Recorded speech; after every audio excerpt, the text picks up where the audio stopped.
We have the grant document for feasibility study on the Gambia solid waste management of the Bakote dump site and sanitary landfill RFP.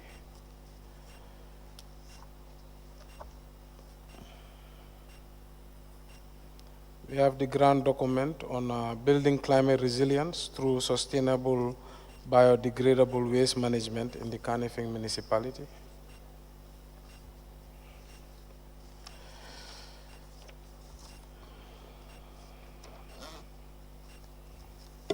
Yes, I believe these are the grant documents.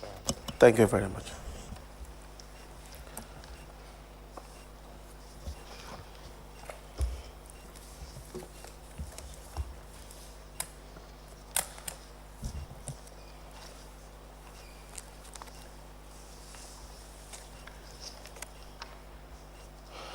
We apply to tender the following documents. The first is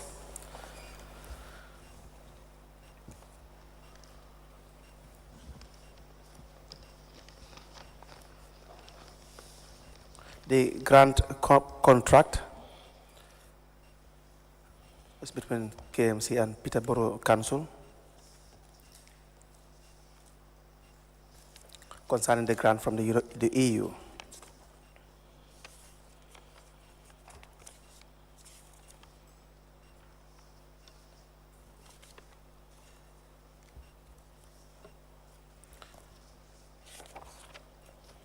And the grant application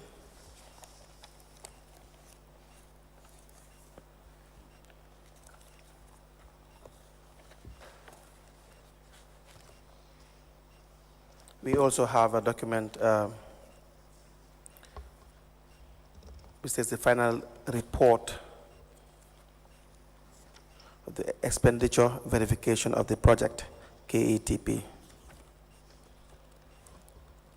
from January 1st, 2022 to December 31st, 2022.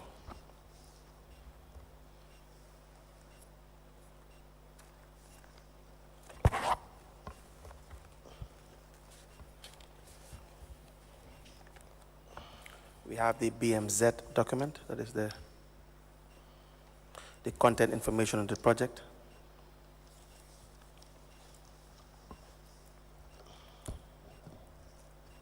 The financing of the fund for the innovation in development, the on-granting agreement between University of Essex and Kanifing Municipal Council.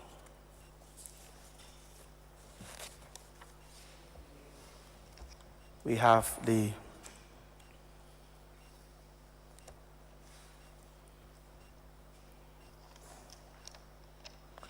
document addressed to the Mayor, TALIB BENSOUDA of KMC, the subject feasibility study, recommendations, request for proposal, Kanifing Municipal Council, the Gambia solid waste management.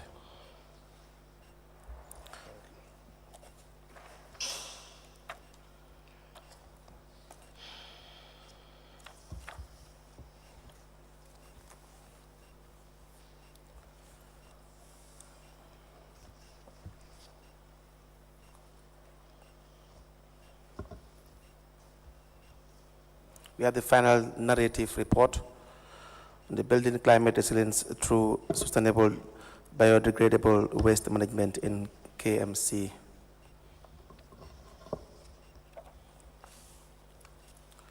These documents are photocopies, and we apply to have them admitted into evidence and marked as exhibit.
The witness was requested to present documents, and these documents are admitted as follows.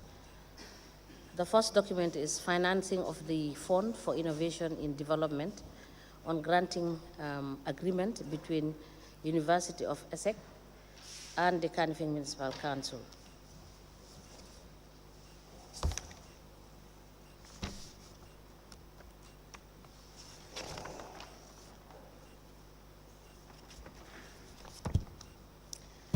Mr. Mayor Bensouda, this agreement seems incomplete.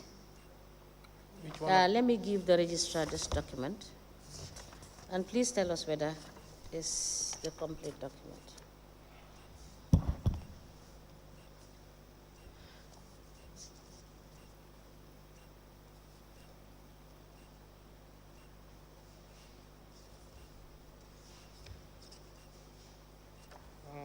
It seems the pages are mixed up. Page numbering.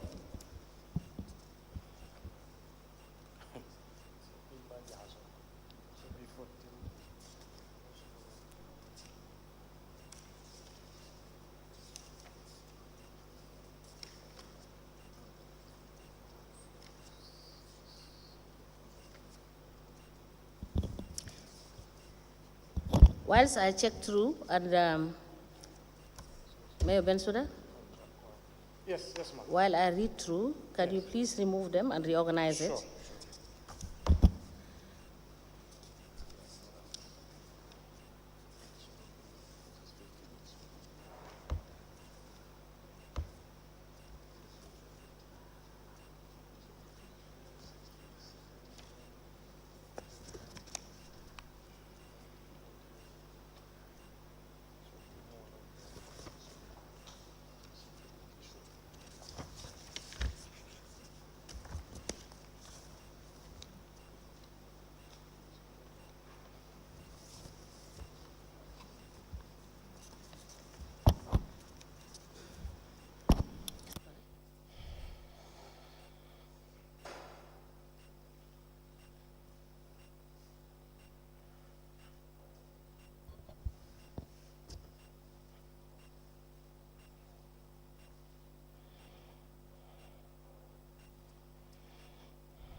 Let me begin taking the documents. The Gambia Solid Waste Management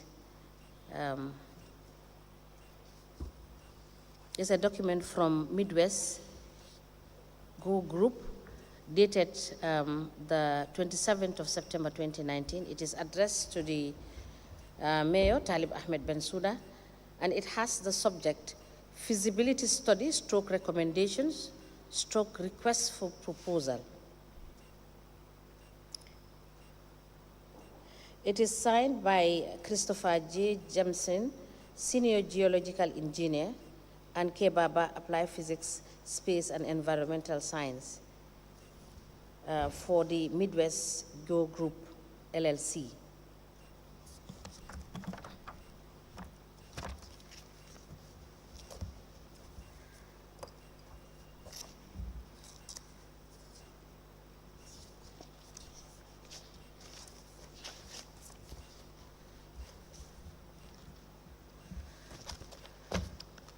There is the MASA, that is the European Union and Kanifing Municipal Council final report on expenditure verification of the project, Kanifing Environmental Transformation Program, KETP, Grant Agreement 2021, with reference number 428-416, from January 1st, 2022, to December 31st, 2022.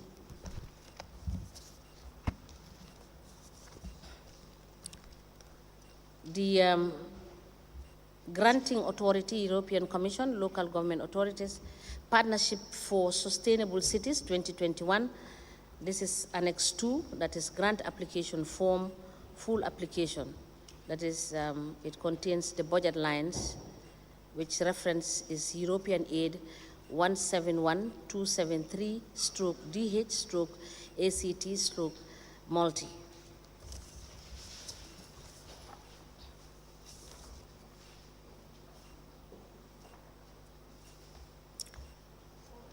A letter dated the 8th of December 2021. It is addressed to Yahya Jammeh, and the letter emanated from the European Union. It has the subject Canifing Environmental Transformation Program, KETP, using a sustainable focus on new integrated waste management approaches to drive environmental, social, and economic transformation in Canifing.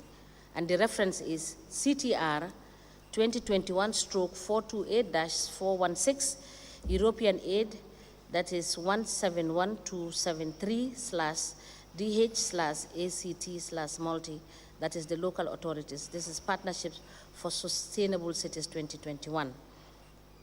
And the letter is signed by Corrado Pampalomi, head of delegation.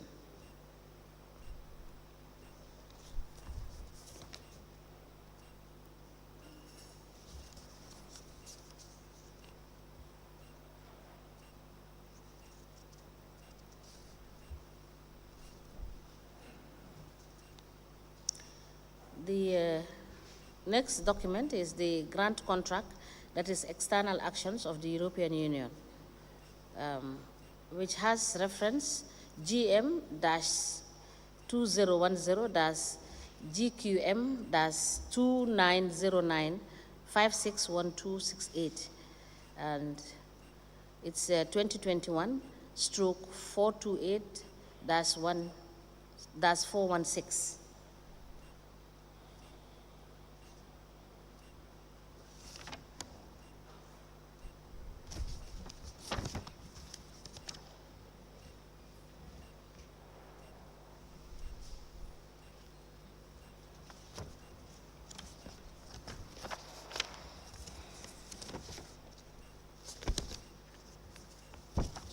The next document is the financing of the Fund for Innovation and Development. That is the on-granting agreement between University of Essex and Canifing Municipal Council. The document is labeled BM2, which is an application form for multi-annual projects. That is the promotion of developmentally important projects by private German executing agencies. That is part 2, which has the content information on the project.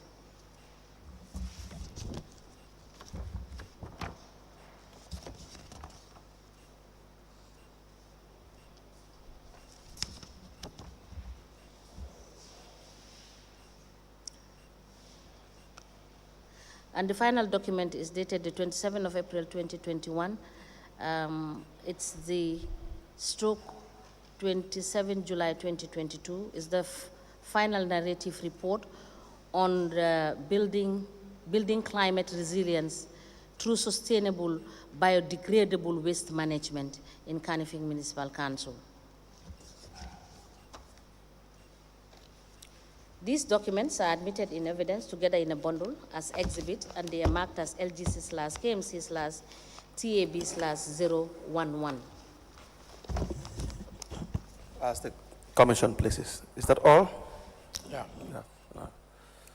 Very well. We start with the issue of the hiring of counsel. We have, from the documents you have presented, the letter from AB&Co addressed to KMC with respect to the change of lawyer, the 24th of January 2019. Please have a look at this document. It is also in exhibit.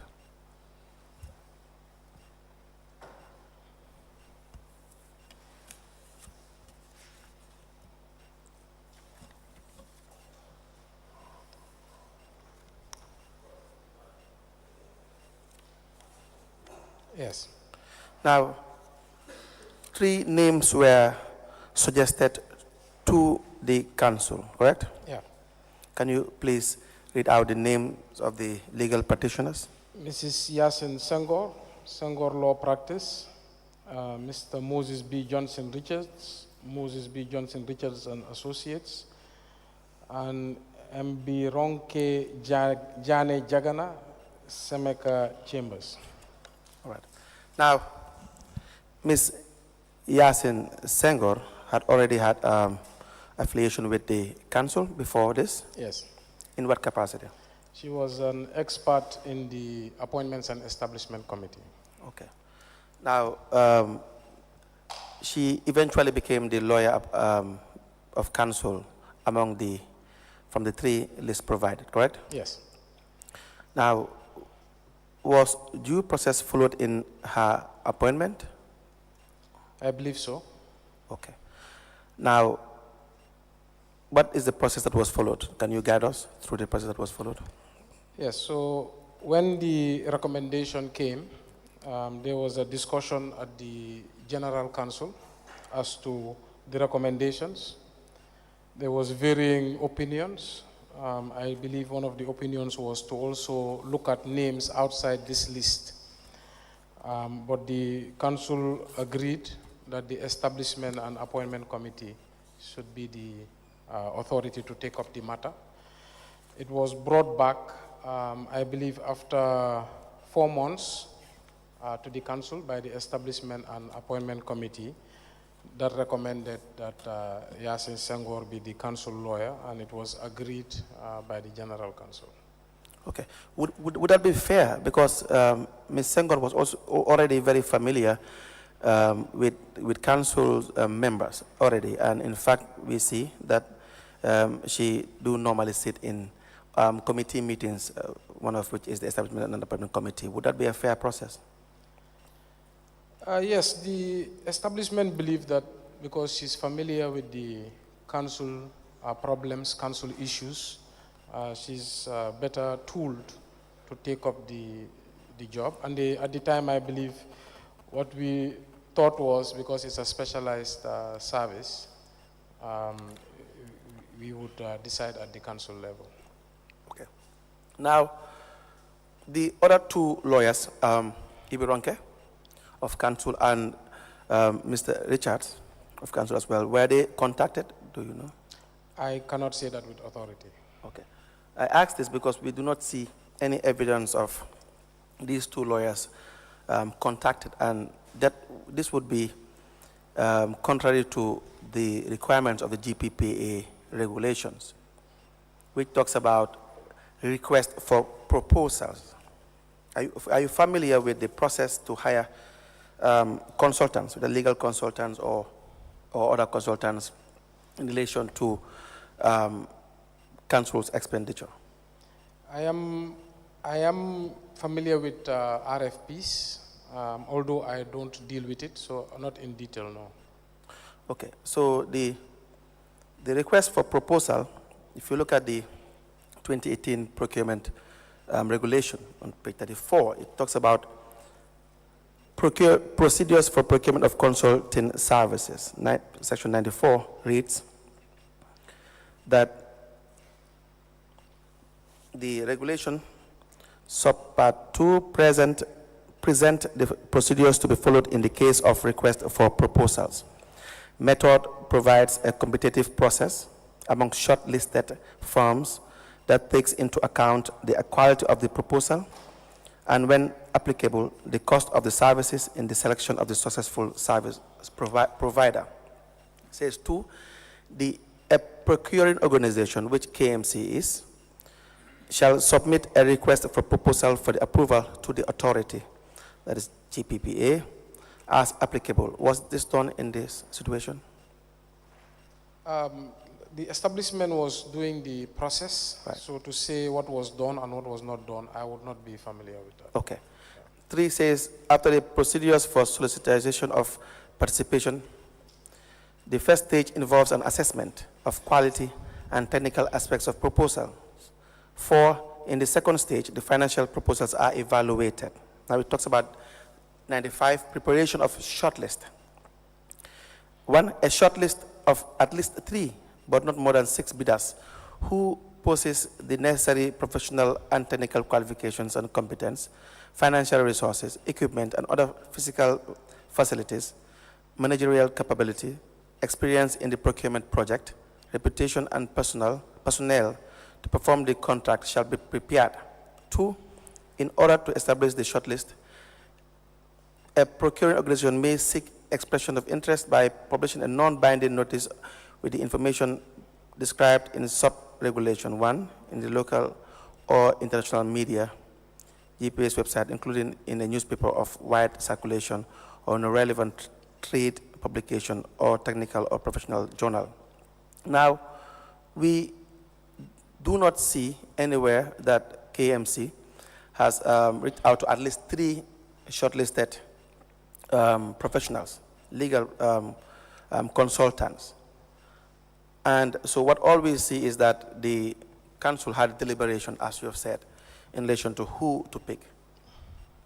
Would that not be contrary to the GPA Act and Regulation in relation to how to appoint or contract a lawyer?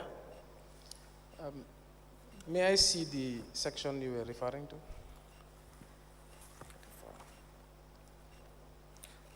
Please turn to 94.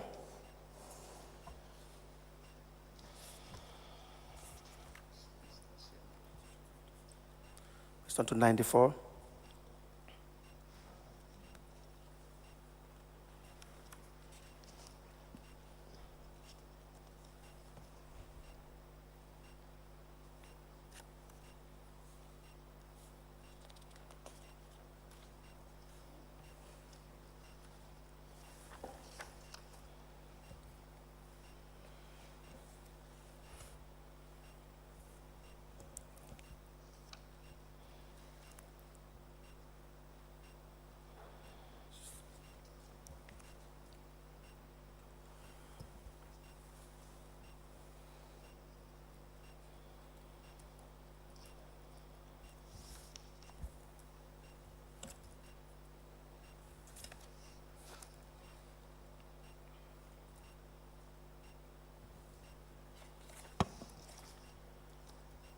So I think there's a section on specialized services, although I did not note it.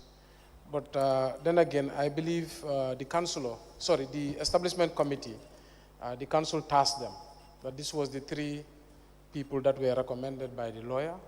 If you can go back and make an assessment and come back, I believe in the subsequent General Council where this was discussed, I believe it was 4 months later. And as you see in the minutes, I think there was a debate with the councillors whether as to that was the right process or not. Yes. But they had insisted that they were given the authority and this is their recommendation. But the votes were overwhelmingly in favor of their recommendation. But whether they called all 3 lawyers or whether they interviewed all 3 lawyers, I wouldn't know. That would be in their meeting minutes. Okay. Because the regulation even requires that approval should be sought from the procuring authority, which is GPPA. Do we know whether... I know for sure there was no GPPA approval. No. All right. Thank you very much. We can, unless there are questions on this issue, we can move to other issues. No question. Now, we go to the appointment of... Oh, that's yours. Yes, the appointment of certain individuals. When you came in as mayor in 2018, Nuruddin Adams was employed as protocol officer. Fatu Aissatou Fall was appointed as public affairs manager. You recall this? Yes, I do. Well, you have any prior relationship with these people before their appointment? Yes. Can you please guide us through the nature of your relationship with these 2 people? Aissatou Fall was working for my company as a marketing, sales and marketing manager, I believe. And then she was assisting during my campaign. Nuru Adams was part of my team, my campaign team, as my protocol officer assisting me. Now, You employed a cleaner? Did the council employ a cleaner that you worked with prior? During that time, Yes? I cannot recall. You can't recall. Now, do you know the process that was followed in the appointment of Ms. Fall and Mr. Dean? I wouldn't say I know step for step, but when I came into office, there was many people who wanted to work in KMC and work for me, from the general public and of course people around me. So I refer them to the establishment or the HR, and they would go ahead with the process. How did you do this referral? Is it written referral or verbal referral? Verbal. I would tell them go to the HR or go to the establishment. Now, appointments are generally supposed to be advertised, correct? They may be advertised. Yes. Maybe. What would be the circumstance that would suggest that an appointment does not have to necessarily be advertised? Is there any exception to it? I'm not very familiar with the rules on advertisements, but I know it says maybe, they may be advertised. May be advertised. Now, we have Mr. Dean as protocol officer. He testified here. And we also have the chairman of the establishment committee at the time, I think is Habib. What is Habib? Sise? Habib ML Sise. He gave a statement initially. Can we have Mr. Sise's statement? Who said in his statement that he was given a list by the mayor, that's you at the time, to employ those people, and that caused a problem in council. What is your reaction to that? I think it's incorrect if he says I gave him a list. What happened when I got elected, and it happens every day, thousands of people want to work at KMC, and I interface with them. So I remember 40 people came to my office who were part of course, the campaign, and I referred them to either him or HR, because yes. I am not the right authority for that. But if he says it's a list, that is incorrect. Now, Habib's statement, let me read. The statement is given on the 31st July 2023, even though when he testified openly, he tried to walk back on some of those statements. I will read his statement, the third paragraph. It reads, on the appointments of Nuruddin Adams, Aissatou Fall, Sanjali, Yusufa Salah, and Babakar Jammeh, I can vividly remember that these appointments were presented to the Establishment and Appointment Committee in a first meeting by the Lord Mayor. That TALIB Ahmed BENSOUDA, I'm reading verbatim. And there was no job advertisement conducted for these positions. I recall that both Nuruddin Adams and Aissatou Fall were given grades that didn't match their respective qualifications, which I challenged during our committee meetings. However, there was a General Council resolution to appoint Aissatou Fall on grade 10 and Nuruddin Adams on grade 7.1. That is what he wrote and signed, even though when he testified, he said that you did not instruct him. But this is what he wrote. Now, Salaman Jai, you know Salaman Jai? Yes, he was the acting CEO. Yes. Salaman Jai also testified and wrote a statement. They had testimony, and the statement also one and the same. And the third paragraph, it reads,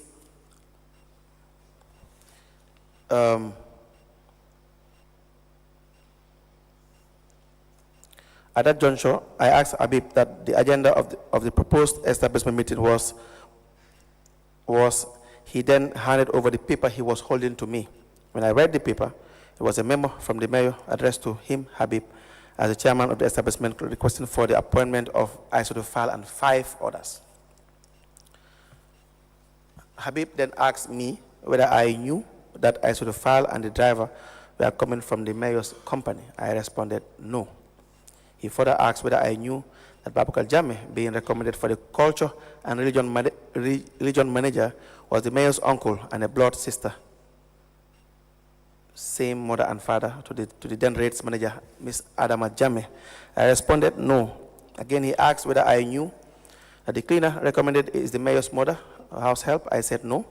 Habib was able to link all those identified to the mayor. It seems he did his investigation before coming. He then told me that he was going direct to the mayor's office to confront him on the request. I then advised him not to do so at that moment because he was very angry and things might turn ugly. I further told him since he planned to have a meeting with the establishment committee, he should then wait and share his opinion and findings with the committee. He then just left abruptly. Now, is this correct? I don't recall it that way. Okay.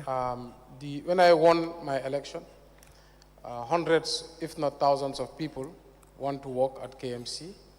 They come to my office and say they want to work for KMC. I refer all of them to the HR. Sometimes I refer them to the establishment and committee chairperson. If I had it my way, I would personally ensure that all of those people were employed, but I can't have that power as per the law. But nevertheless, Habib Cisse, if you know him, he always demands that things go as per procedure. When I refer people to him, he says they must go through procedure, and he insists and makes sure they always go through procedure. But I had wished that I would have the power to come in and hire who I deemed fit at the time, but I could not. So I refer to either Habib or I refer to Demboja. And if they say that there's a memo, I would like to see that memo if it's with you. Now, do you attend these establishment and appointment committee meetings? I don't. You don't? Let me show you the establishment and appointment committee meeting. The date is 8th of June 2018.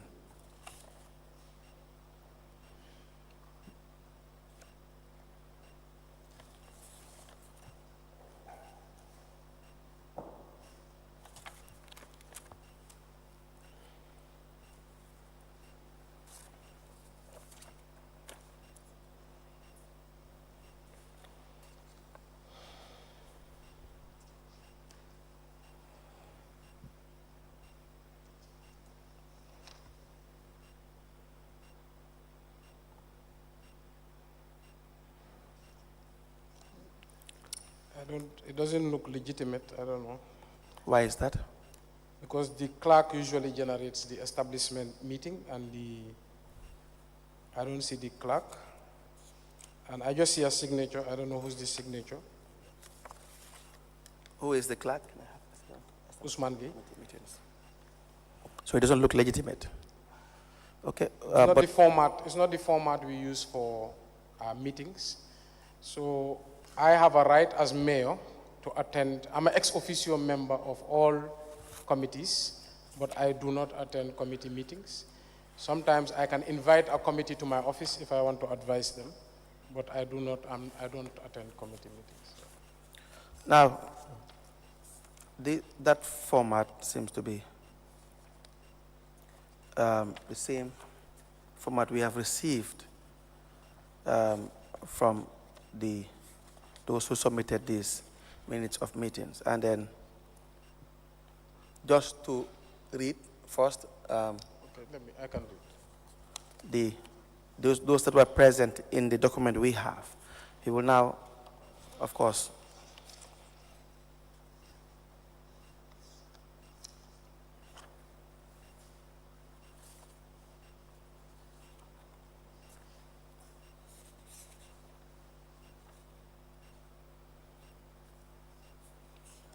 please kindly read the names of the individuals that are present in the... It says TALIB BENSOUDA, Lord Mayor, Habib Cisse, Chairman, Lamin K. Jammeh, Member, Yasin Senghor, Member, Moduge, Member, Maria da Costa, Member, Peter Mendy, Member, Salama Jai, Acting CEO, Demboja, Secretary. Okay. Now, is it, let me just see the document. You don't think it is, legitimate? It's a legitimate document? No, what I'm saying is I'm not a member of the establishment committee. Right. Number two, I do not attend establishment committee meetings. Number three, when I'm setting up a committee, I'm the one who inaugurates the committee and I give advice. Right. And number four, when I feel like a committee needs to do something, I can invite them to my office to give them advice. Right. But I don't attend committee meetings. Okay.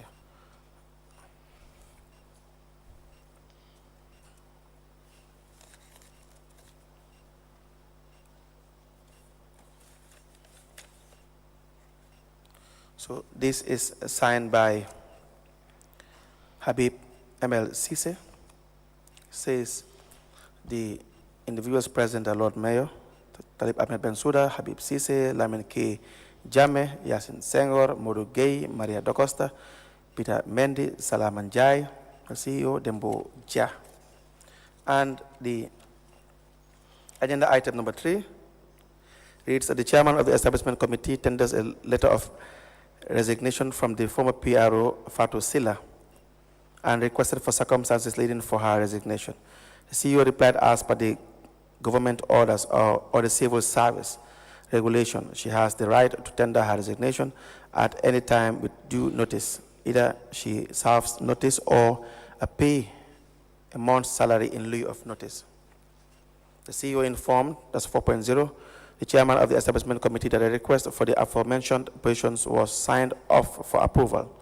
The HR expert manager, Mr. Gay, was tasked to provide a detailed job description for the position. KMC HR manager was tasked to present a draft to the HR expert for a review before finally presenting it to the team.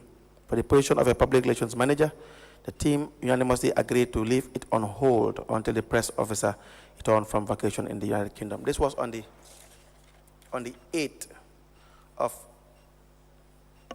June 2018. But by this time, 8th of June 2018, but by this time, we have already had the position filled on the 7th of June 2018. Let me just show you this document. So whilst there was a meeting to put the position on hold, an appointment letter was already signed by Dembo Jah, the chief executive, for the chief executive, for the appointment of Aizatu Fall, on the 7th of June 2018.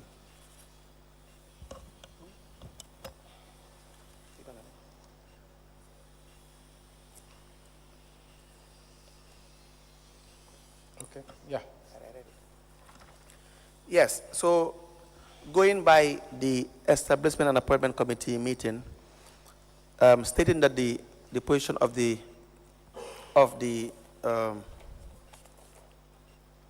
public relations manager to be put on hold, Ms. Fall was already employed on the 7th. Were you aware of this? Not during the commission, I heard about it, yes. Right. Now, the application of Ms. Fall is also dated on the 7th of June 2018. Let me just show you.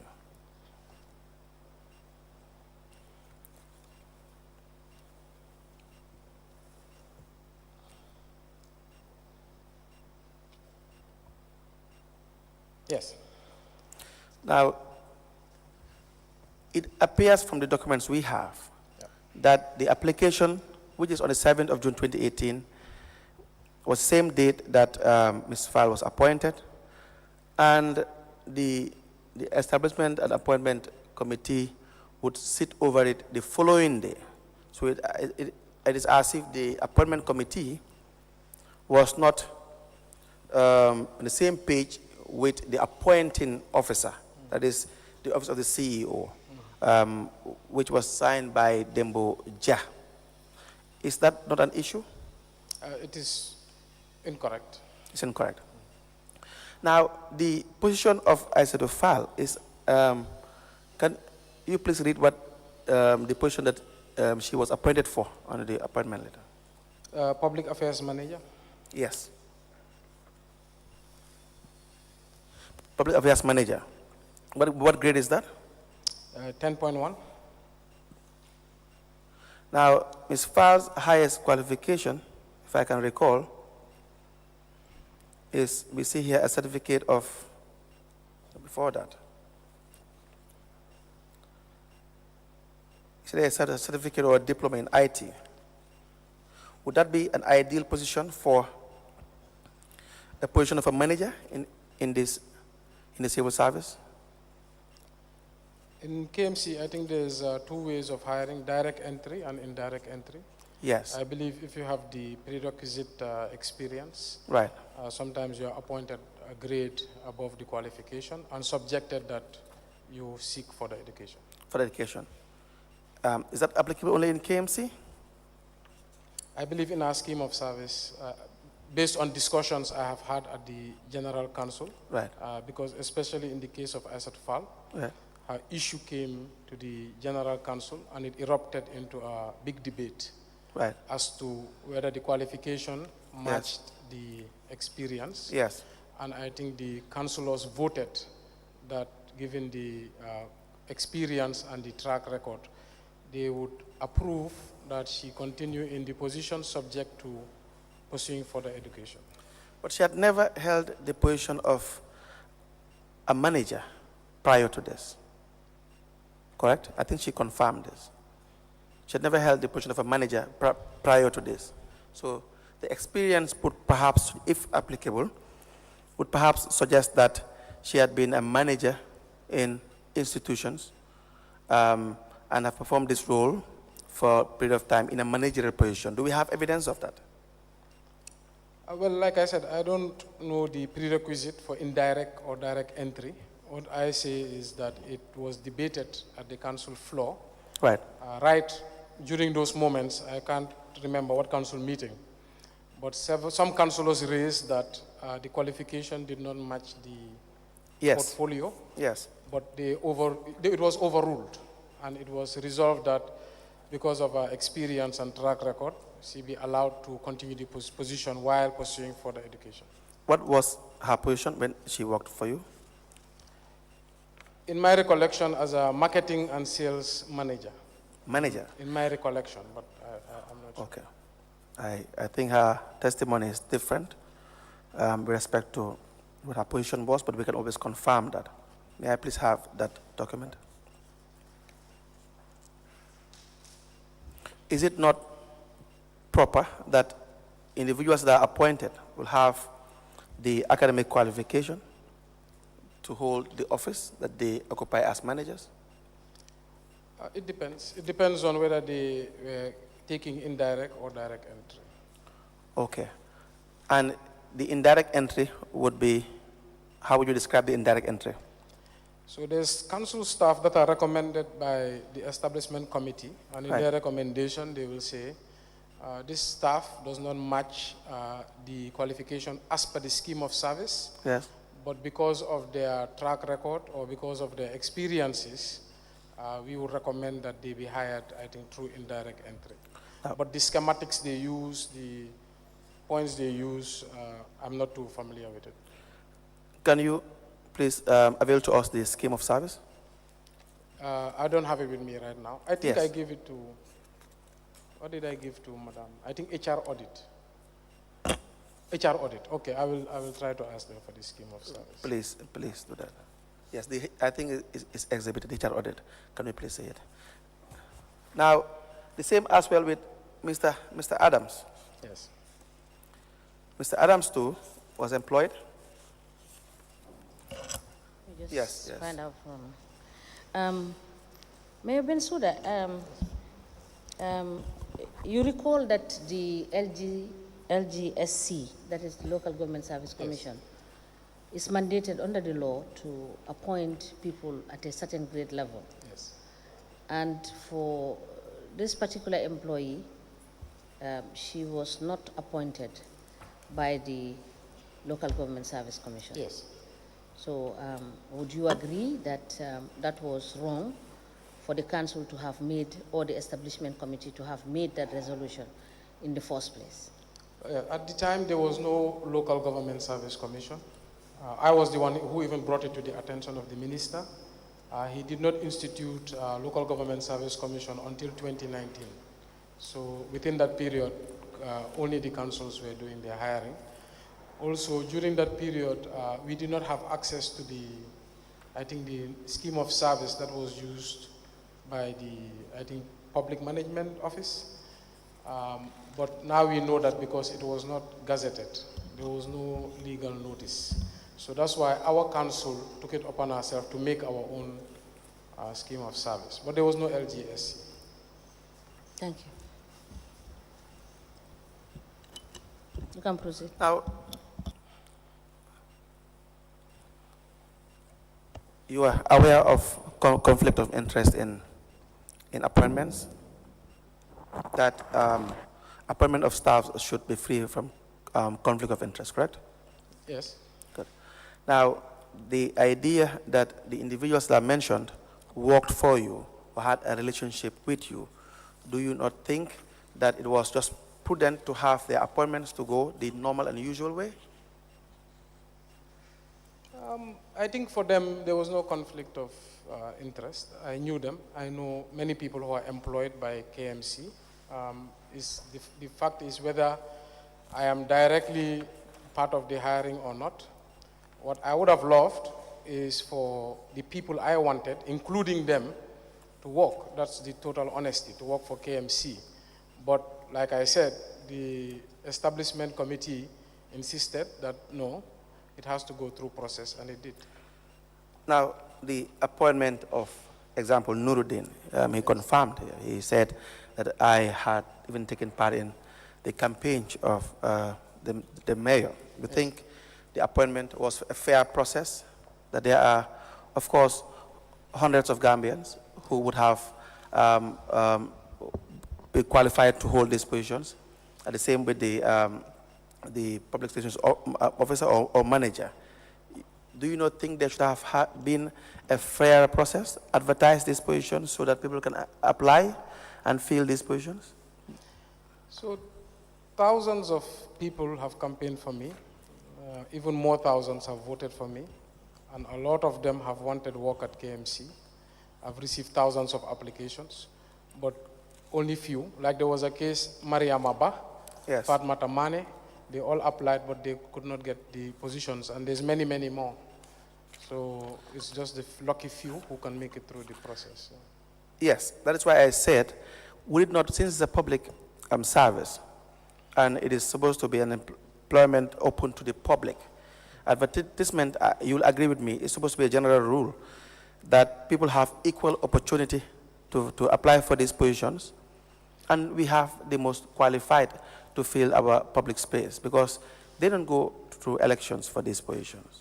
Yes, so I always advocate for advertisement, yes, but like the general order says, maybe. Sometimes the establishment does headhunting, sometimes they use referrals, sometimes they redeploy from within, but that is at their discretion. So will you say that their appointments were referrals? Their appointment, they applied, yeah. They applied to the council. Yes. What I'm saying is, since they did not meet the qualifications, it's in fact stated in the HR report, which I'm trying to check. Since they did not meet the qualifications, then it means that they would have been employed in the indirect way or headhunted. So would you qualify their appointment as being individuals that were headhunted for this position? Not headhunted, but they applied. They applied? They applied, and I referred them to the HR or the establishment. So their appointments were referrals? They applied and they brought it to my office, so I referred. But I would not say a referral, because a referral would imply that I am the one who took it upon myself to refer them. But like I said, there was about 40, when I first came into office, yes, 40 people from my own team, campaign team, came to me and said they are looking for work. Yes. And I refer all of them. I say go to the HR. Yes. Yes. That is why I said that to have these positions to be advertised, you would agree with me, is the best in this circumstance. Because if you have a vacant position, to fill in our public space without a special qualification. The individuals that are appointed do not have special qualifications. In fact, the HR audit specifically outlined the individuals. For instance, if you look at the issue of Nuruddin Adams, the qualification is just certificate in business studies, diploma, result in business studies, and O-level certificate. You can have someone who is more qualified than Nuruddin Adams, certainly, correct? Can you ask again, sorry? You said? You can have applicants who, if it is open to advertisement, would have been more qualified than Nuruddin Adams. Yes, you can, absolutely. Good. So as to the file, the qualification is an attestation of completion of SJSS, in St. Joseph Senior Secondary School, and a certificate in IT.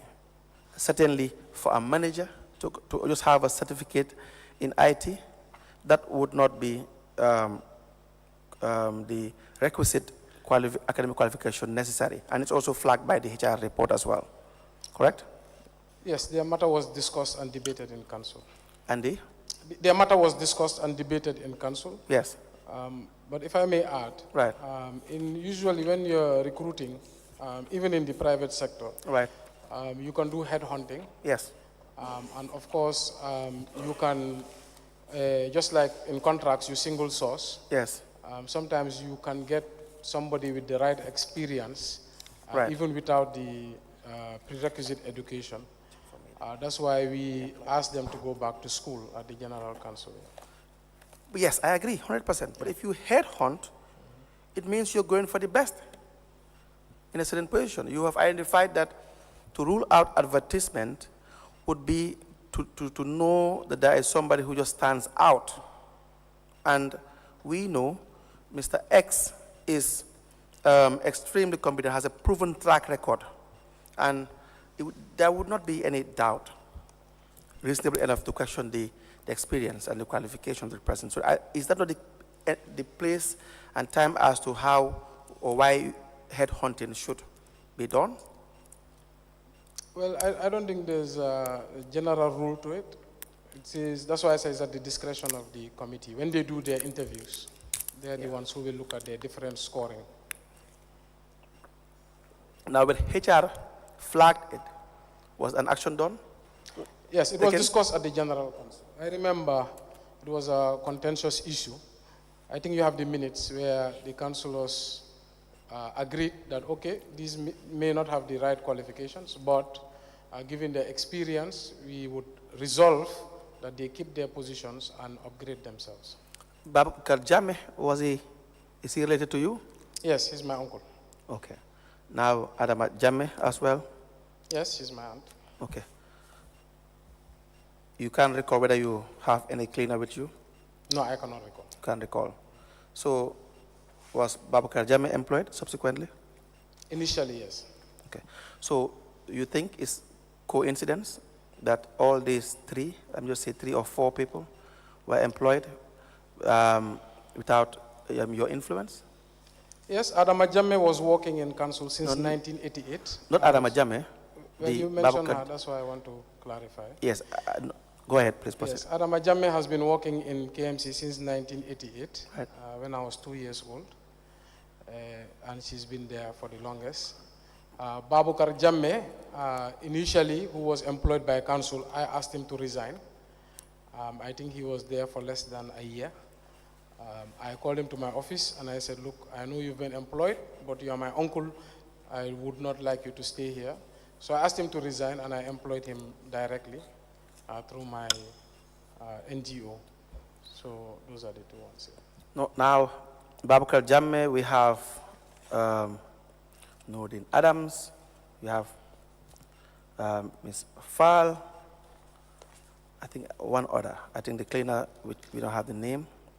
Now, the question was for these people, would you say that it is just coincidence, the appointments were without your influence? I wouldn't say it's coincidence. It's 4 people out of 1,200 staff. Right. It's 4 people that I would have loved to work in KMC. Right. I would have loved to bring many more people as part of my team who I trust and can rely on. But the fact of the matter is I can't. The most I can do is I can refer them to the right authorities, and those authorities can decide or not. But I can tell you for a fact, I am dissatisfied that I could not come in with my team. I would have wished to employ my full office, and one of the issues with change in politics is that you don't want to inherit employees of especially your opponent.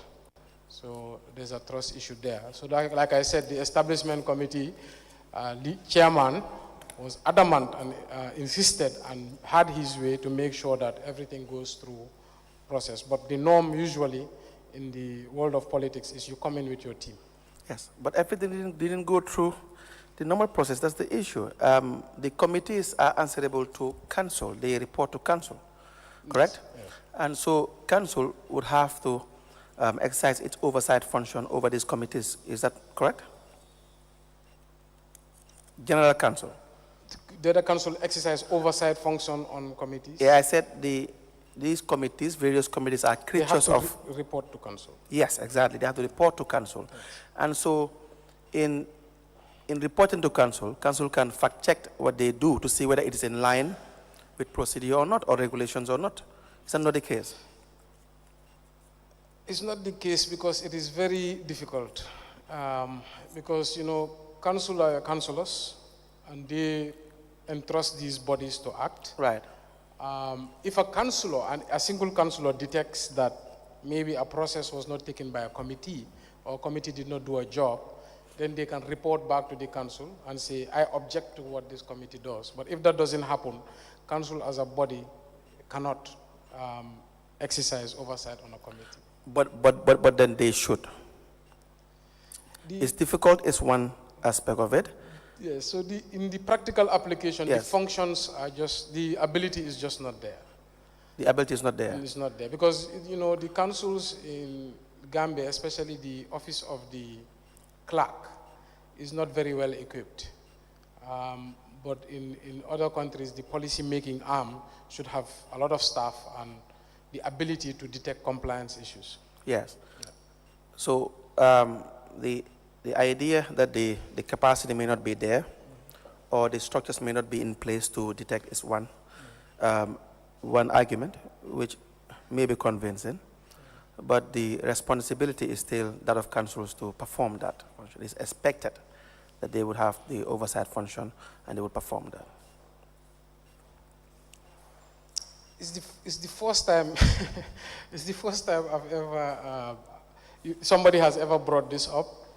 But like I said, the council entrusts these committees, yes, to exercise oversight on the administration. But council has never exercised oversight on a committee. A councillor can detect an anomaly, or a staff or a director, or even a member of the general public, and report it to the council, but it's not a function and it's not in law. I don't think anybody ever thought of it as far as Gambia is concerned, but it's something to look at, and I think maybe that's one of the things should be looked at. All right, thank you very much. Now we go to issues of employment. Yes. The staff of council, how are they employed?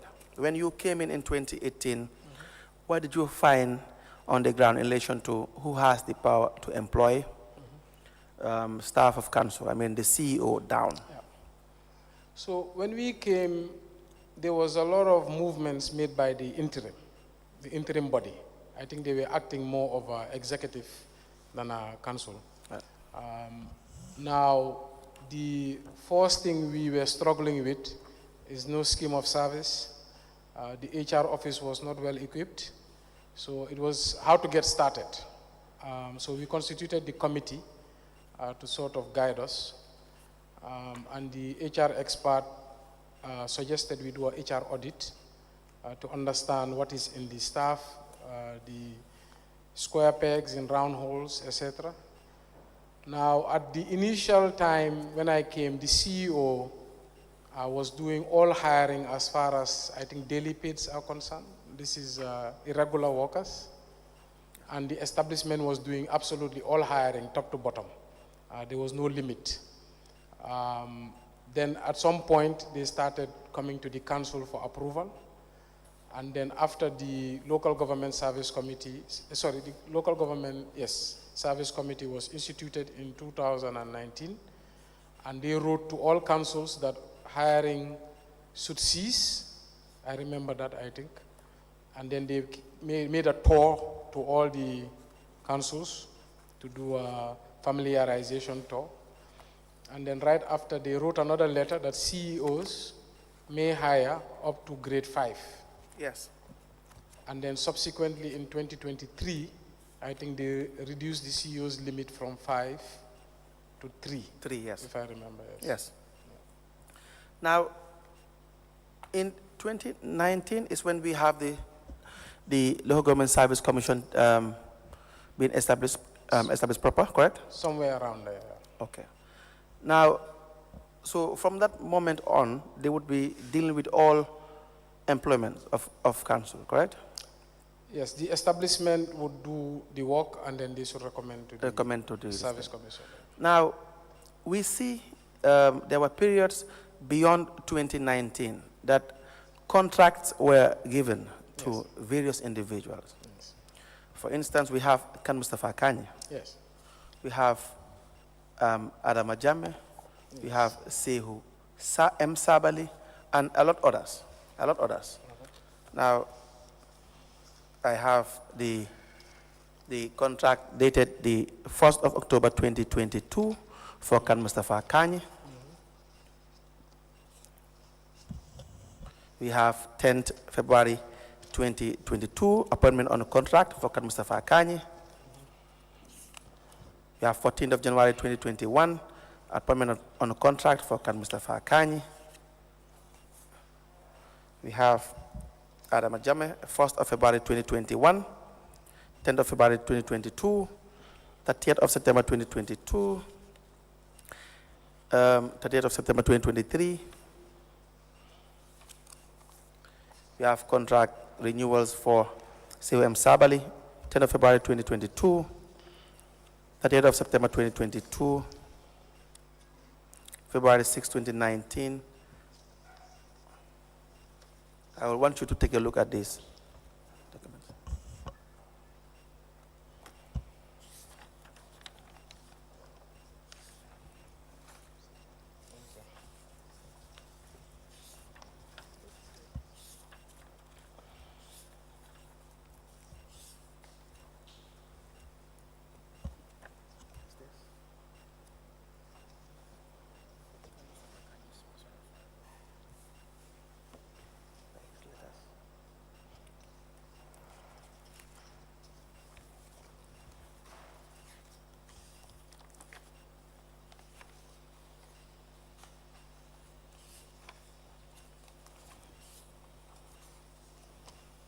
Yes, you can go ahead. Yeah. Yes, thank you. Now, this would happen beyond 2019 when we have the commission, the Local Government Service Commission, to deal with employment matters. Now, what was the process followed in the either extension on contracts or the appointment of employees on a contract basis for this period?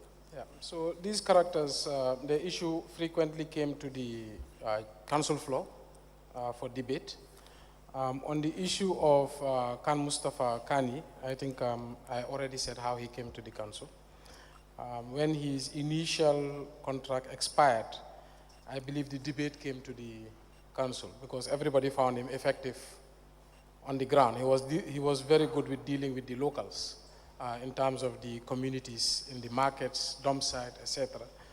So I think when the councillors realized that, okay, they cannot, the establishment committee recommended that instead of he being hired as a staff, let the CEO offer him a consultancy as opposed to being hired as a staff, because I think he was worried about the same compliance issues you are raising.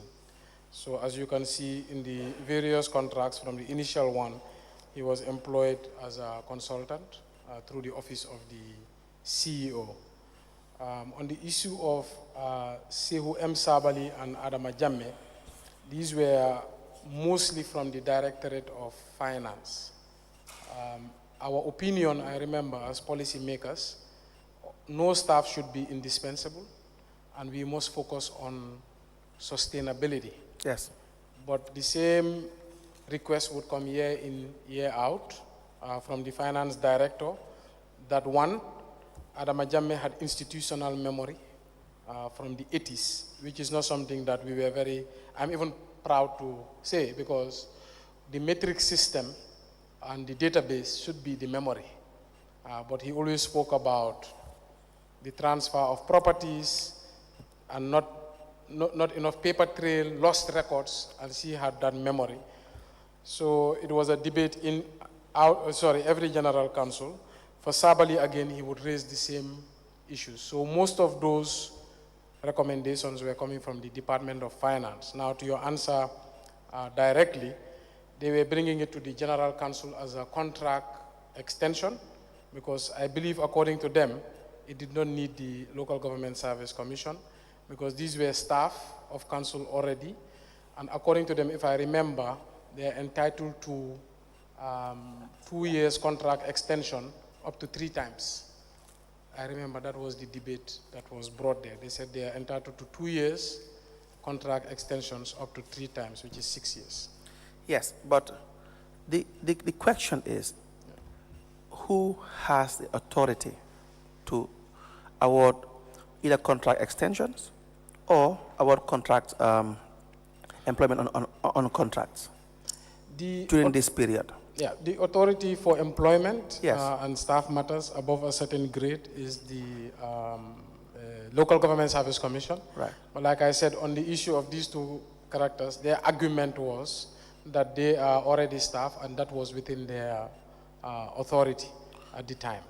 So unless you can refer me to the contract section. Did the council seek for advice in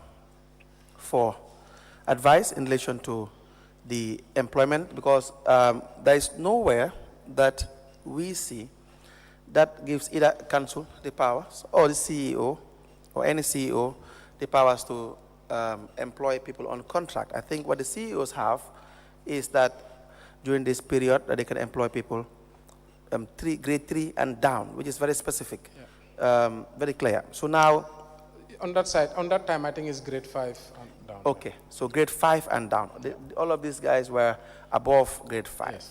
So if they have this specific instructions or power given to them by the authority that has the power to employ, that is the Service Commission, and they do not have, we see nowhere where they have the power to appoint. That is either the council itself as a general body or the CEO. Do you not think that there should have been legal advice to see whether the CEO has the power to issue contracts or extend contracts? So all the people who should give advice are on the committee itself. Right.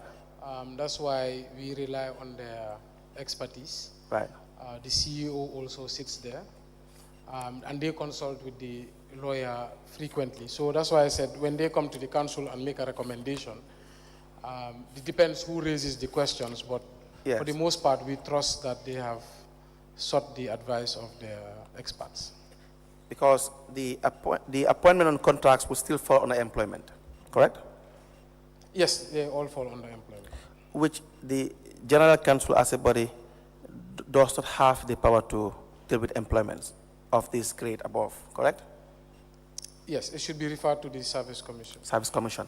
And the committee, the establishment committee, going by the act itself, is very clear that even issues of appointments, safe to say the limitations that are provided with respect to the grading, that where you even have issues of employment or disciplinary matters, it should be sent to the commission. Yes, and I can recall once the Minister of Local Government, Musa Drame, Yes. inviting me, raising an issue around this. I remember once. Yes. And I think the Service Commission has once invited the establishment committee. At that time, they used to meet about such matters. And I believe it was resolved, to my belief. Yeah. Do you know how it was Because resolved? sorry, because usually what the law says is the establishment should refer to the local government service commission, so they do have a direct relationship, and Yes. they update the council accordingly. Yes. I think it's the functions of the Establishment Committee, Section 37 of the Local Government Act 2002, which reads that the Establishment Committee shall, subject to this Act and any other enactment, be responsible for A, recommending to its Local Government Service Commission the appointment, dismissal, conditions of service and discipline of officers and other employees of its council and any matter connected therewith, and B, such other functions as its council may deem fit. So that going by what we see here, to us here, the investigators, the appointments on contract would not be in line with regulation. What is your opinion? Your answer to that? So the establishment is their role to ensure that they pass these matters to the service commission. But Yes. like I said, I don't know what discussions they have had, but the best thing to do is to refer these matters, to recommend to the body, the service commission. But I also want to note that the service commission has not been functioning for a very long time, just so that you can note that, because many letters are sent are not brought back, and sometimes I even have to find out what is wrong, why they are not, because I think the service commission was dissolved twice. Yes. The first chairman was former Sisi, and I think he resigned, and then they instituted a new commission, but the relationship was not, there was not much communication. Do we also know how now that we have discussed the issue of their appointments on contract? Say it again? Now that we have discussed the issue on Yes. the appointment on contracts, do we also know the remuneration of these individuals? Let's start with Khan Mustafa Kani. The offer of appointment dated the 14th of January 2021. We'll take that as a sample. That is signed by Demboja for the CEO, where it states that you shall be paid a quarterly installment of $80,000. The breakdown is outlined as follows: telephone allowance, $15,000, dump site allowance, $30,000, consultancy fees, $35,000. Do you know, or does the council know how these figures were arrived at? So with the issue of Khan Mustafa Kani, he was not an employee. That's why he was being treated as a consultant. I think they were very hard that it doesn't meet the requirements. His salary, I believe, was brought to the general council, or his consultancy fees, and from the sounds of it, it was working out to something like 27 to 28,000 per month. But it was brought to the general council for debate, if I remember. Yes, Mr. Mustafa Kani, I examined Mr. Mustafa Kani here. Mr. Mustafa Kani, do we know his qualifications, academic qualifications? I have never checked his qualifications. I just felt that he was a presidential advisor and was appointed by the president in the interim management. When I came in, what I was looking at was the impact he has had on the ground.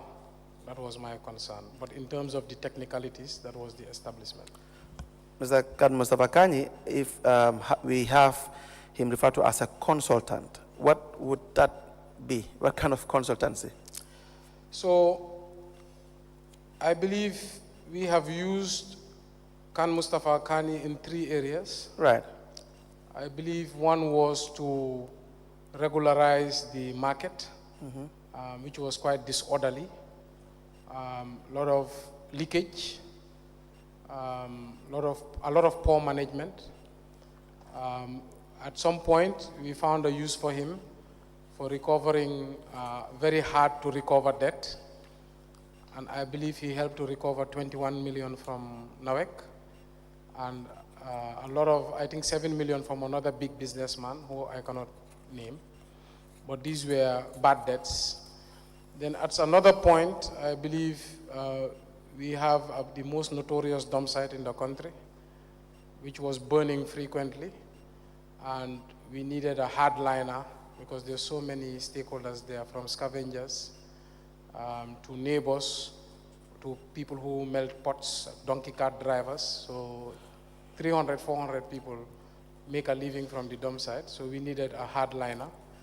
So depending on the management's needs, they discussed with the establishment, and then the establishment was against giving any sort of employment, so it was given a consultancy through the council. Now, a consultancy, again, would require that it be approved by GPPA. I believe all his consultancies were below 500,000 annually. Annually. Whereas what I mean is it will require that you follow, that's what the law says, that it has to be approved by GPPA for requests for proposals. Because if he's classified as a consultant, then the usual process would be request for proposal, which requires that there has to be an approval from GPPA. If it's beyond 500,000? Yes, because the regulation for consultancy, which I've read earlier, it has its own requirements for each of the methods of procurement, RFQ, RFP, and the others, and open tender. So I think 74 going to 75 says, 94 going to 95, if you read it, it will tell you that 94.2, that a procuring organization shall submit a request for proposal for the approval to the authority as applicable. So the authority has to approve. So if it is marked as a consultant. If, from my knowledge, Yes. if it's above 500,000, but below 500,000, the CEO has discretion, because there's many instances where the CEO takes consultancies or takes temporary work and pays honorarium at their discretion. Okay, so this says shall. It says a procuring organization shall submit a request for proposal for the approval to the authority. Now, for this one, it's very specific, and it will require the usual process that we have a minimum of 3 consultants contacted, and then a request for proposal sent to them, requesting that they send their proposals, which will include the financial and technical proposals that would aid the council first, either through its various committees or by itself, to go through these proposals that are sent, financial, technical, and otherwise academic qualifications, so as to know who the best candidate would be. Well, I would have to look at the whole law, because I think there's a section on single sourcing and specialized services. Yes.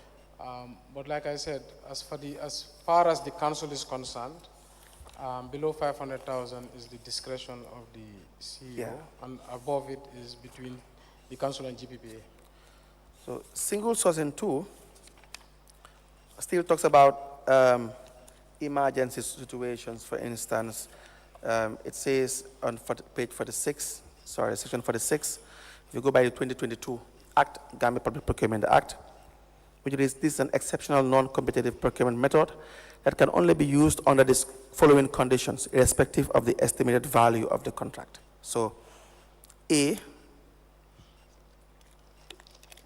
where due to the exceptional circumstances that the procuring organization could not have foreseen, and that can in no way be attributed to them, the time limits for the competitive procedures cannot be met. The circumstances invoked to justify extreme urgency shall in no way be attributable to any department or staff of the procuring organization, in this case KMC.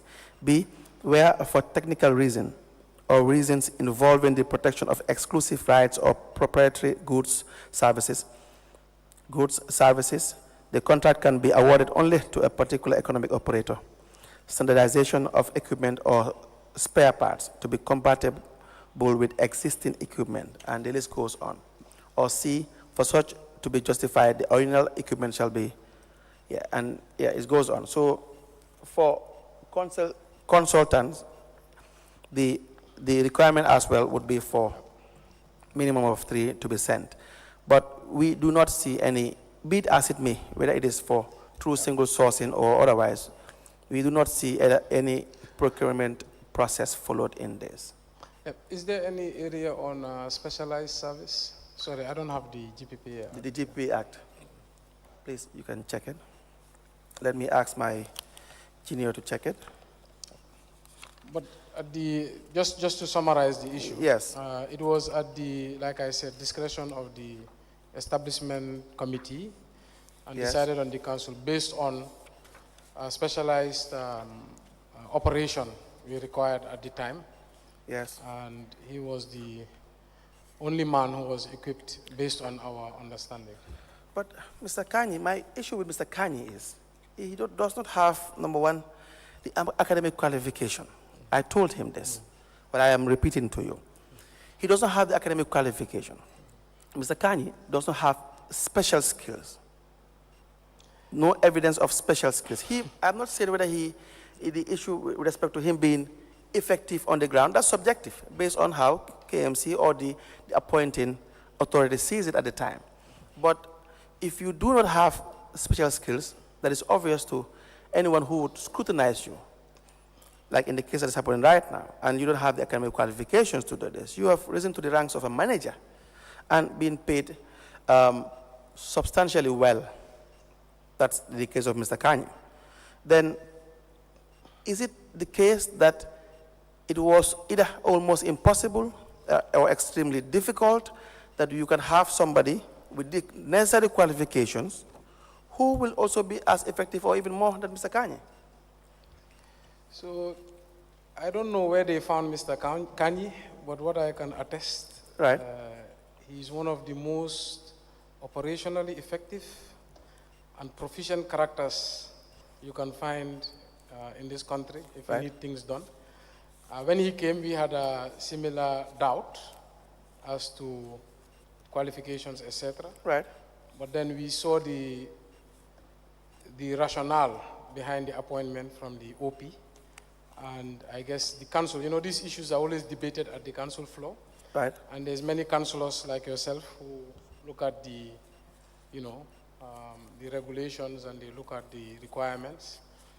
But at the end of the day, what was decided, we cannot hire him directly through the establishment rules.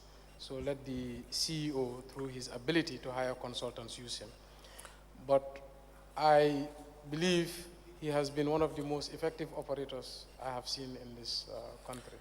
Mr. Kanye, when we interviewed the various employees, what we got from that is Mr. Kanye almost felt that he was beyond any form of disciplinary measure or correction. In fact, we were given a letter that he wrote, which I read to him. I believe when Dembo Jah wrote to him in relation to suspension. And the language, I'm not sure whether you heard about that in the commission, even the language that Mr. Kanye wrote in response to Dembo Jah, I think the registrar will check it and then we will show it to you, would suggest that Mr. Kanye is not only academically well, I wouldn't want to use the word of my, not to say academically bankrupt, but doesn't have the academic qualification and the prior experience, the experience in other institutions to do. So would it not have been proper? Number one, you would have saved council money if this position was advertised and we get people that are highly qualified and they are paid within the normal grade because Mr. Kanye was paid well above the normal grade, correct? Of a manager. Can I repeat that? I said, would it not be proper to have this position to be advertised and then we have people, Gambians who are qualified enough to hold this position, than just maintaining Mr. Kanye with no qualification, with no prior experience in other institutions, just by the fact that Mr. Kanye is deemed to be effective by the council or the committee?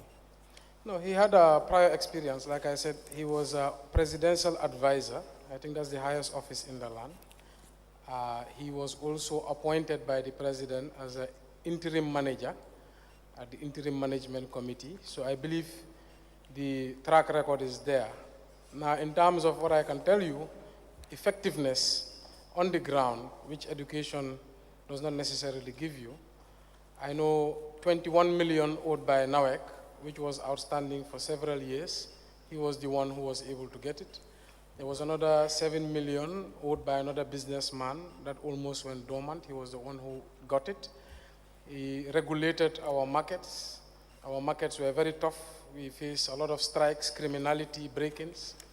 And at the dump site, I think we know that the dump site burns frequently for 30 years. Kanjura put in systems in place called the red flag system that has now prevented the Bakote dump site from erupting in flames for the past 4 years. So I agree that he may be an unsavory character, and that should go through disciplinary measures. And if at all he crosses lines, should be dismissal. In terms of how the procurement of his contract was done, we expect that the right procedures should be taken. But the General Council, like I said, resolved on this issue through sometimes very heated debates, but all usually agree on his effectiveness on the ground. Do we have his letter of appointments for the positions by the OP? He should have it. I've seen it before. He should have it. He was asked to produce it. Even at the level of the investigation, he did not. I keep on asking them whether he has these letters. He did not still provide these letters. But should, in case, I think he will hear what we are saying. So in case he can find it, he can produce it. I can attest that I have seen it. I did not believe it when he told me. Yes. So I asked him for it, and I have seen it with my eyes. All right. Now, Mr. Kanyi had been given several impressed. See, Mr. Kanyi's issue is very serious because not only did he benefit from contract extensions, numerous contract extensions, and but also engaging in procurement activities as well. You've talked about the 1 million plus that he had engaged in relation to the procuring of spare parts. No one can see the spare parts of Mr. What Mr. Kanyi procured. In fact, the machinery that was involved was still not functional after the alleged procurement. I'm not sure whether you've learned about that. We did. Yes. And Mr. Kanyi could not tell us what he did with the money. And to show also evidence of procurement as well. There has to be evidence of procurement as well. But when you look at this file, in addition to that, you see on the 10th of April 2019, you will see that imprest were also given to Mr. Kanyi. We see on retired imprest of $180,000 is Dembo SN Sane wrote to Mr. Kanyi through a memo in which you were copied, and this acting CEO, it says, after a report by Finance Manager 2 concerning the above caption, I hereby write to ask you to retire the sum of $180,000 not later than Monday, the 15th of April 2019, being impress issued to you for food for disaster team. Your cooperation is highly solicited. Now, it was never retired. On 30th of April 2019, Mr. Kanyi had a letter that was written to him. It reads, following your unruly behavior towards the acting Deputy Chief Executive Officer at his office today, the 30th of April 2019, in the presence of Director of Services and Ward Councillor for Kololi, Honorable Peter Mendy, I am directed to suspend you from work for 2 weeks without salary with immediate effect. You are to resume for work on 22nd of May 2019. However, you are hereby advised to desist from such practices. Any future reoccurrence will attract a stiffer disciplinary action. Now, Mr. Kanyi responded to this. Let me just show you the exhibit LGC/KMC, KMK/KMC 005.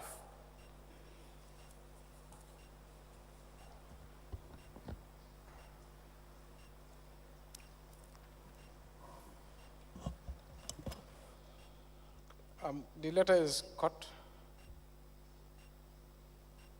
I don't know if you're aware. Please come again. The letter is cut in half. Okay, let me see.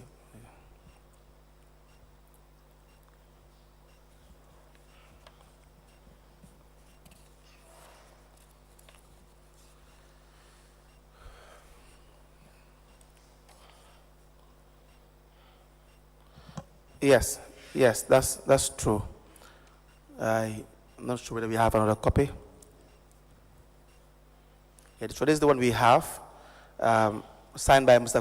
Kan Mustafa Kany, and he read it himself. But you're right, it has the last words not clear. But basically, what we read to Mr. Kany is, or what he read by himself, is that, thank you for writing rudely to me without writing for both sides. However, I do not blame you. Even kids are given chance to explain themselves. Whoever directed you to suspend me is rude and stupid and does not know his term of reference. Came to the council through a process. I came to the council through a process. I came to the council through a process, and let the same process will see me exit. The salary bit is not a problem for me. Both of you two greedy lots will not have your way.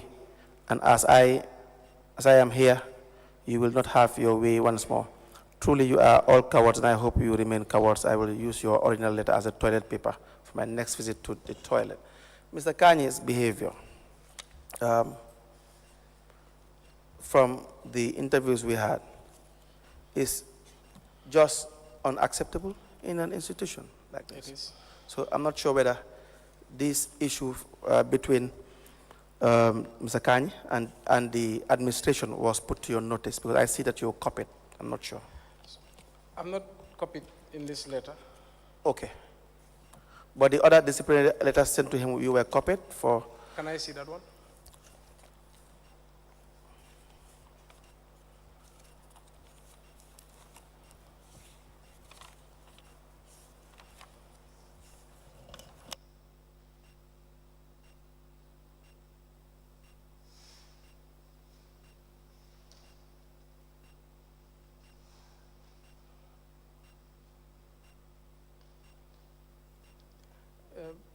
Is the voucher where they give him the impress there as well? This is where the impress is.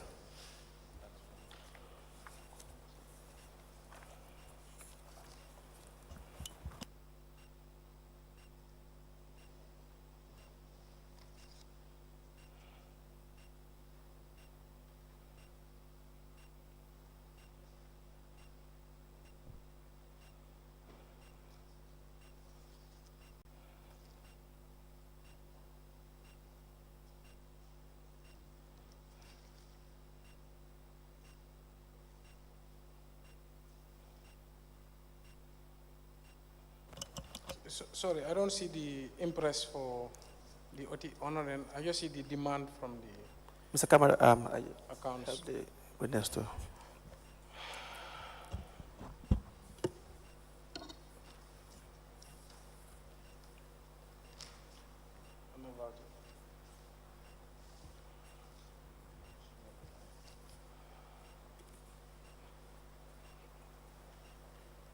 The reason I ask, because in his title of his letter, he's saying so-called retirable impress, as if he did not receive it. So I don't know why he's calling it so-called.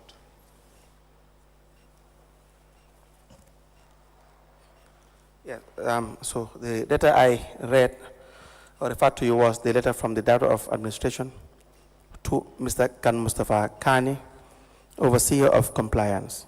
It says 10th of April 2019 on retired impress. Do you see that one? I saw that letter.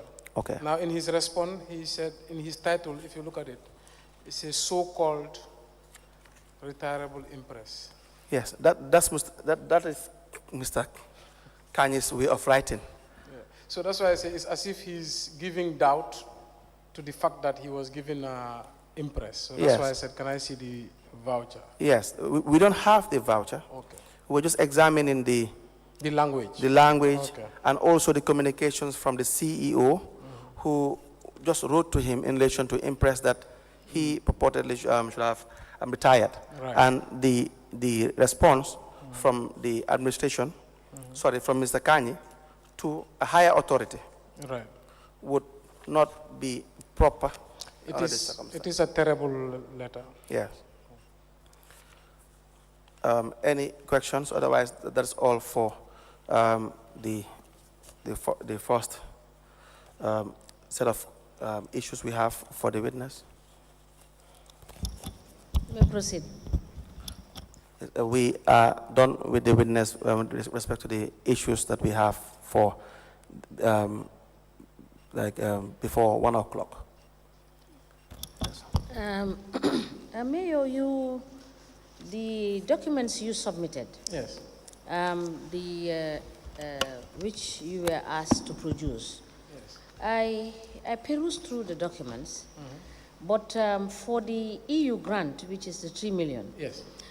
there are no annexures there too. We do not see, the bundle of documents doesn't contain the annexures, which is contained in one of the documents, which is the external actions of the European Union, that is the grant contract. The external actions? Yes, external actions of the European Union, that is the grant contract. If you look at it, page 3 or 4, I'll give it to you to look at. Yes. You have Article 6, which provides for the annexures. It has annexure 1, 2, 3, 4, 5, 6, 7, 8. And these are the annexures that will give us an understanding of what the budget is, an understanding how it was executed, because we may not have. And if you look at the report, the final report, you will see that we will request that you provide us with a clearer copy, because this one is very fainted. From the auditor? Yes, this one which reads the final report, March 2022, 2023. Is dated March 2022, 2023. And this is in relation to the grant agreement of 2021. Okay. All right? So please provide us with that. That is number 1. Number 2, on the issue of the Partnership for Sustainable Cities, I don't seem to see the relevant documents that will give us an idea of the way the project was executed, the relevant annexures also. Sorry, which one is the Partnership for Sustainable Cities? What is the source of funding? The source of funding is, let me see.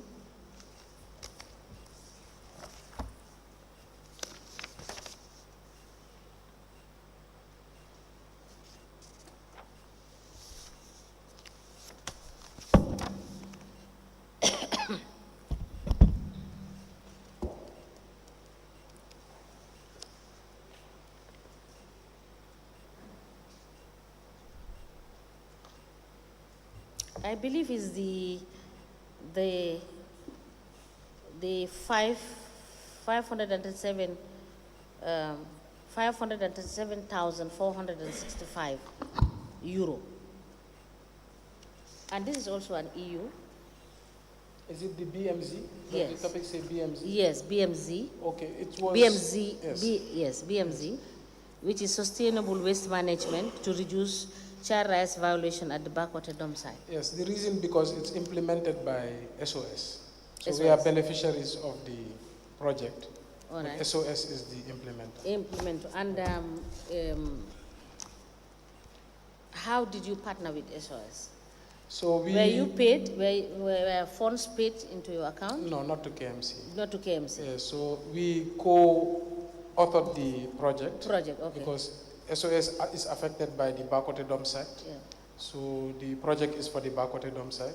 Yeah. So they implemented and we were the beneficiaries. For these grants that you had, yeah, did you have any technical or financial proposal that was submitted prior to the grants being approved? I would assume so, yes. There's a grant Please, application. yes, please. I think the EU one. There's only one, but it's not complete. Okay. The grant application form is not complete at all. Okay, so I should find the application. Yes. So because that will give you a comprehensive understanding of what it is and how the modus operandi in implementing the grant. Yeah. Okay. Yes. I will And try to one last thing, let me just quickly check. Yes, and the report, it's very faint. the audit report. Yes, the report itself is very faint. I will try to. And please check whether it's the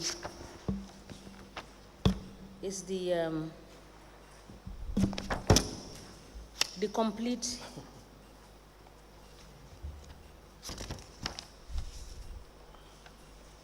Whether it's complete, because what I see here, the last page is not numbered, and I cannot read the document. I will just show you, just to confirm that it's not readable, and we cannot ascertain whether the report is actually final. Low ink.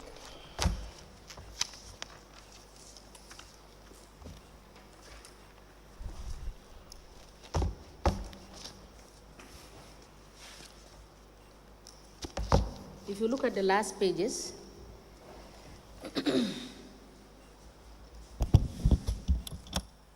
Okay. In the Excel document, right? Yes. It's smudged.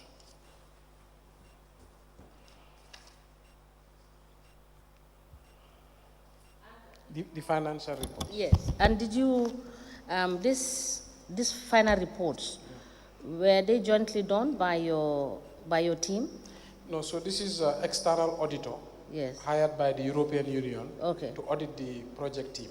Yes. Yes, so it's not, it's an external auditor. Is that nice? Yes, so it's called Mazars. Yes, but did your internal audit do any reconciliation? No, no, so the way it works, the EU audits the project. Okay. Yes. And you do not have a hand in auditing it? No, no, we cannot.